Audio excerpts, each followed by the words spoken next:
நேற்று சதீஷ் கண்ணன் என்னங்க பண்ணாரு, என்ன பண்ணாரு, என்ன பண்ணாரு, அப்படியே வந்து ஒரு ஷாக்கிங் பெர்ஃபார்மன்ஸ் கொடுத்தாரு. செம்மையாக பெர்ஃபார்ம் பண்ணார். யூ பியூட்டி, இவ்வளோ நாள் இந்த கேமெல்லாம் எங்கே வச்சுருந்தீங்க அப்படின்னு கேட்குற அளவுக்கு ஒரு பெர்ஃபார்மன்ஸ் கொடுத்துருந்தாரு. அதுவும் நேற்று வந்து யூமும்பாக்கும் ரொம்ப ரொம்ப இம்பார்ட்டன்ட் மேட்ச்சு. அவங்க பிளே ஆஃப் போகணுன்னா அட்லீஸ்ட் ஒரு பாயிண்ட் எடுக்கணும், இல்லைனா கொஞ்சம் டீசெண்டாவது தோக்கணும் அப்படிங்கிற ஒரு மேட்ச்சில் நேற்று அவங்க மெயின் ரைடர்ஸ் 2 பேருமே வந்து form out, totally form out. அஜித்துக்கு ஒரு பாயிண்ட் தான் கிடச்சிது. அஜித் வந்து ஒரு நல்ல ரைடருங்க, நம்ம அதுக்கு மாற்றுக்கிறதுலாம் இல்லை. அவரோட ஃபாஸ்ட்டு, அவரோட எமோஷன்ஸ் அது எல்லாமே வச்சு இருக்கிற ரொம்ப ரொம்ப. அப்புறம் வந்து இந்த விகர் டு ஃபைட்டு, இந்த ஜெயிச்சே தீரணும் அப்படிங்கிறது நிறைய நேரம் அவர் வந்து கோச்சு சண்டை போடலாம் பார்த்துருக்கோம். அந்தளவுக்கு ஒரு நல்ல ரைடர். ஆனால் அவரோட எமோஷன்ஸே நேற்று அவரை வந்து டீமோட்டிவேட் பண்ணிடுச்சு அப்படின்னு சொல்லணும். அந்தளவுக்கு ஒரு டீமோட்டிவேட்டாக விளாண்டார்.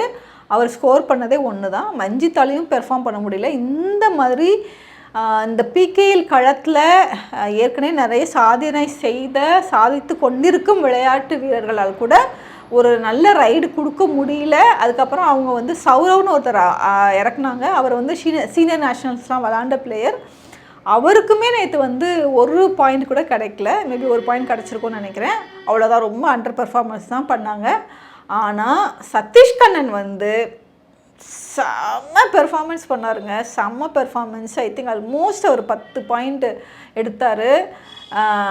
அவருக்கு சுனில்குமாருக்கே பயங்கர கான்ஃபிடென்ஸு இவர் மேலே. அந்தளவுக்கு வந்து ஒரு பெர்ஃபார்மன்ஸ். அதுவும் வந்து டீம் வந்து தோத்துட்ருக்காங்க அப்படி இருக்கும்போது இவ்வளோ அளவுக்கு, இந்த அளவுக்கு ஒரு 10 பாயிண்ட். அதுவும் வந்து இந்த சீசனில் அவர் விளாடவே இல்லைங்க. அதாவது சீசனில் அப்பப்போ விளாண்டுருந்தா கூட வந்து ஒரு கான்ஃபிடென்ஸ் இருக்கும், அந்த டச் இருக்குன்னு சொல்லுவோம். ஆனால் வந்து இந்த சீசன்லேயே அவருக்கு பெரிய வாய்ப்புகள் கிடைக்காம இருந்துச்சு. ஆனால் கிடைத்த வாய்ப்பை எவ்வளோ அருமையாக பயன்படுத்தினாருங்கிறது ரொம்ப ரொம்ப பார்க்குறதுக்கு சந்தோஷமாக இருந்துச்சு. அதுவும் வந்து போன வருஷம் இவர் வந்து தமிழ் தலைவாசில் தாங்க இருந்தார். தமிழ் தலைவாசில் இவருக்கு வாய்ப்பே கிடைக்கல. அப்படின்னா வந்து எவ்வளவு கொலவெறியாக இருப்போம் நம்ம அந்த கோச் மேலே. ஆனால் போன வருஷமே நிறைய பேர் வந்து கமெண்ட் போட்டாங்க, ட்வீட் பண்ணாங்க, நீங்கள் வந்து அல்லூர் சதீஷ் கண்ணனுக்கு வந்து வாய்ப்பு கொடுக்கணும், அவர் ஒரு நல்ல ரைடர் அப்படின்னு எல்லாருமே தமிழ்நாட்டிலேருந்து ஒரு குரல் எழுப்பப்பட்டுச்சு. ஆனாலும் அவருக்கு வாய்ப்புகள் மறுக்கப்பட்டது. இதனால தான் எனக்கு வந்து அந்த அசன்குமார் மேலே கொஞ்சம் காண்டுன்னே சொல்லலாம்.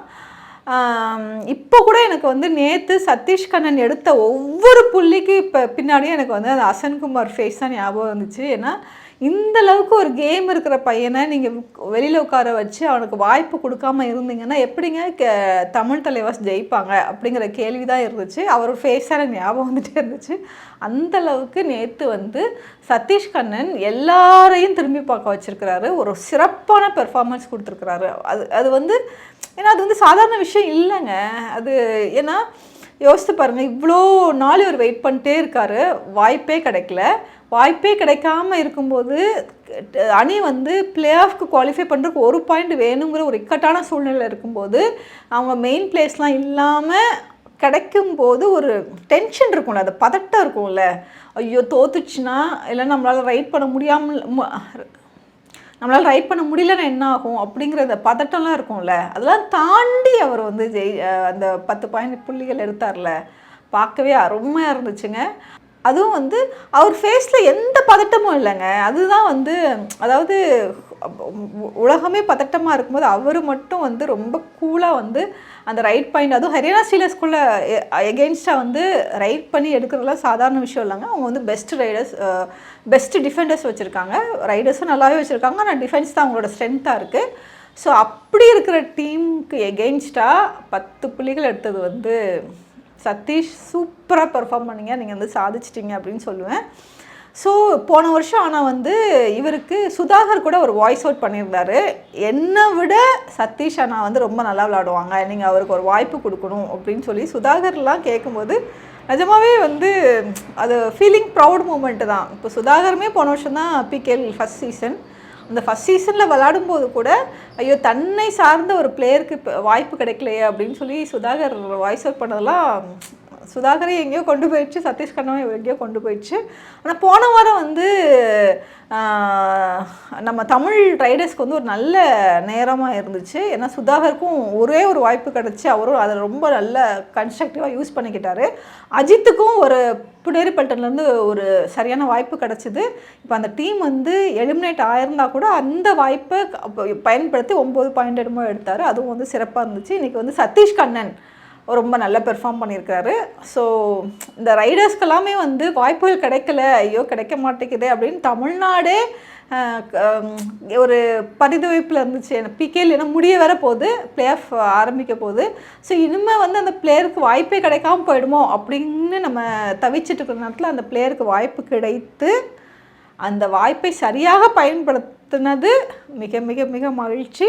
கண்டிப்பாக நம்ம சதீஷ் கண்ணன் வந்து லேர்ன் பண்ணுறதுக்கு நிறைய இருக்குது. அவரோட அந்த காம்னஸ், எவ்வளவுதான் உலகமே பதட்டமாக இருந்தாலும் காமாக விளாண்டு அந்த புள்ளிகளை எடுத்தது, அப்புறம் அந்த ஃபாஸ்ட்டு, அந்த விகர், ஒரு கம்ப்ளீட் பேக்கேஜாக அவர் நேற்று பெர்ஃபார்ம் பண்ணார். தமிழ் தலைவாஸ் இழந்தது இவரையும் தான் அப்படிங்கிறத அவங்க வந்து ரியலைஸ் பண்ணுவாங்களான்னு தெரியல. ஏன்னா ஹோல் டோர்னமெண்ட்டில் அவர் வந்து பெஞ்சில் வச்சுருந்தாங்க. அது வந்து சதீஷ் கண்ணனுக்கு நேர்ந்த அநியாயமாக தான் நம்ம பார்க்கணும். சரி பரவாயில்ல, போன வருஷம் அவருக்கு ஃபஸ்ட் சீசன், இந்த வருஷம் வந்து கிடைத்த ஒரு வாய்ப்பை சரியாக பயன்படுத்திட்டு இருக்காரு. அடுத்தடுத்த வாய்ப்புகள் அவருக்கு கிடைக்கணும், அதை வந்து அவர் சரியாக பயன்படுத்தணும். அடுத்தடுத்த சீசனில் எனக்கு என்னென்னா அந்த ரைடர் 1, அந்த பெஸ்ட் ரைடரில் ஃபஸ்ட்டு ரைடராக நம்ம தமிழ் பிளேயர் வரணுங்க. அது சுதாகராக இருக்கலாம், சதீஷ் கண்ணனாக இருக்கலாம், இல்லைனா அஜித்தா இருக்கலாம், ரஞ்சிதா இருக்கலாம், யாராவது ஒருத்தர் வந்தாங்கன்னா சூப்பராக இருக்கும்ல. இது வரைக்கும் அந்த மாதிரி ஒரு டாப் ஆஃப் த டேபிளில் நம்ம வந்து தமிழ் பிளேயர்ஸை பார்க்கல அப்படிங்கிறது ரொம்ப கொஞ்சம் கஷ்டமான விஷயந்தான். கண்டிப்பாக நடக்கும் மக்களே. இப்போ தான் வந்து நம்ம பிளேயர்ஸ்க்கு நிறைய வாய்ப்புகள் கிடைக்க ஆரம்பிச்சிருக்கு. கண்டிப்பாக அவர்கள் சாதிப்பாங்க. நன்றி, வணக்கம்.